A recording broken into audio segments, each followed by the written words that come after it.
Alors, étudions la trigonométrie pour calculer une distance. Dessinons un triangle rectangle. ABC.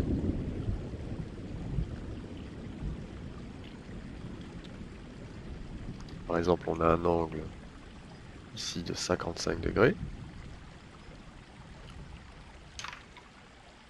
On connaît par exemple l'hypoténuse, qui fait 10 cm.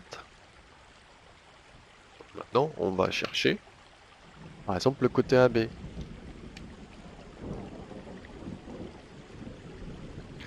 Alors déjà, il faut trouver le rôle du côté AB dans notre triangle rectangle. Est-ce que c'est le côté opposé ou le côté adjacent?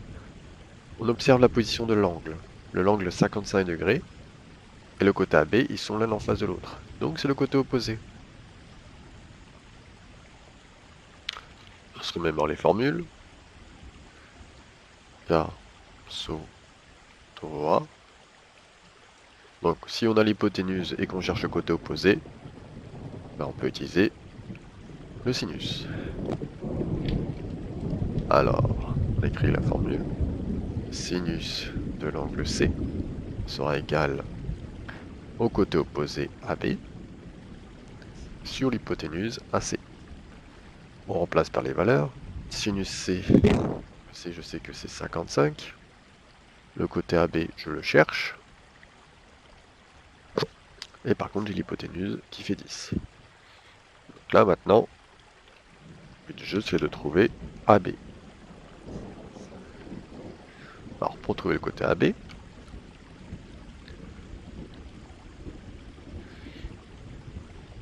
il faut se souvenir que lorsque le côté inconnu est au-dessus de la barre de fraction, il suffit de multiplier les deux valeurs.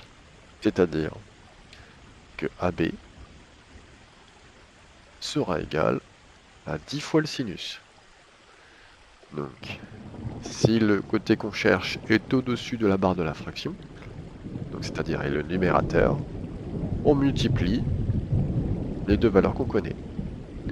Donc on fait ça à la calculatrice, 10 fois sinus 55, bien sûr il faut bien que la calculatrice soit réglée en degrés et pas en radians. Donc 10 fois sinus 55, ça nous fait 8,2 cm. À 0,1 près. Après arrondi, ça fait 8,2 cm. Ou 8 cm si on se met au centimètre près. Autre triangle.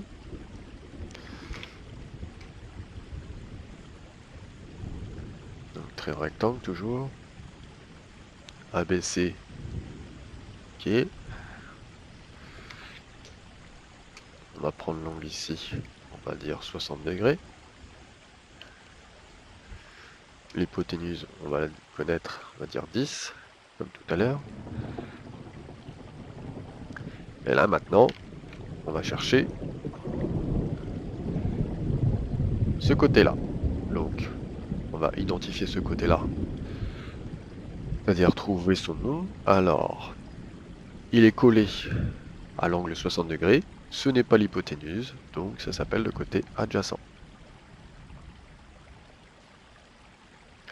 Donc le côté adjacent, ok, on se remémore le petit moyen mémotechnique K, SO, TO, A.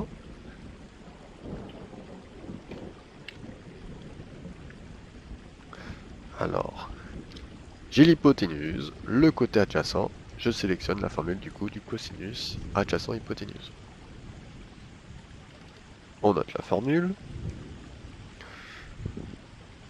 Cosinus de l'angle C sera égal au côté adjacent, donc BC, sur l'hypoténuse AC. On remplace par les valeurs. Ça nous fait cosinus 60.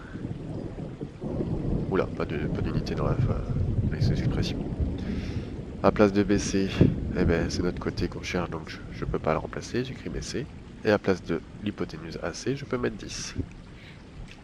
Donc là, l'angle, la valeur, le côté que je cherche, la longueur que je cherche, est au numérateur, donc il suffit de multiplier le 10 avec le cosinus 60. Donc 10 fois cosinus 60, ça nous fait 5. BC égale à 5 cm. Bien sûr, si vous vous souvenez de vos valeurs remarquables, cosinus 60, on sait que ça fait 1,5. 10 fois la moitié, ça fait bien 5 cm. Donc maintenant, on va chercher l'hypoténuse de notre triangle rectangle. A, B, C. Je vais prendre, on va dire qu'on me donne l'angle ici qui fait 50 degrés. Et le côté ici, on va dire 5 cm.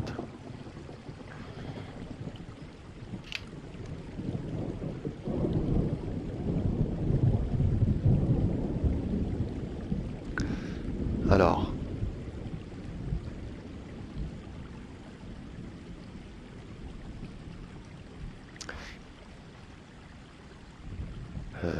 on se remémore le moyen mémotechnique. K, SO, TO, A. Donc je cherche l'hypoténuse. On cherche ce côté-là. Donc l'hypoténuse, puisqu'il est en face de l'angle droit. Donc je sais que j'ai le côté qui est collé à l'angle connu. Donc on va devoir utiliser le cosinus. Donc je vais avoir cosinus de l'angle C qui sera égal du coup à ABC sur AC. On remplace par les valeurs. Cosinus de 50 sera égal à BC, donc 5, divisé par l'hypoténuse AC. Donc là, ce coup-ci, on cherche le dénominateur de la fraction. Donc quand on cherche le dénominateur, alors il suffit juste de transférer les deux, là, les switcher. Donc on va pas bouger le numérateur, par contre le cosinus va devenir dénominateur. C'est-à-dire que AC sera égal à 5 divisé par cosinus 50. On prend le côté, on le divise par le cosinus. Calculatrice, 5 divisé par cosinus 50, réglé en mode degré bien sûr, et on aura le côté AC qui sera égal à 7,8 cm à 0,1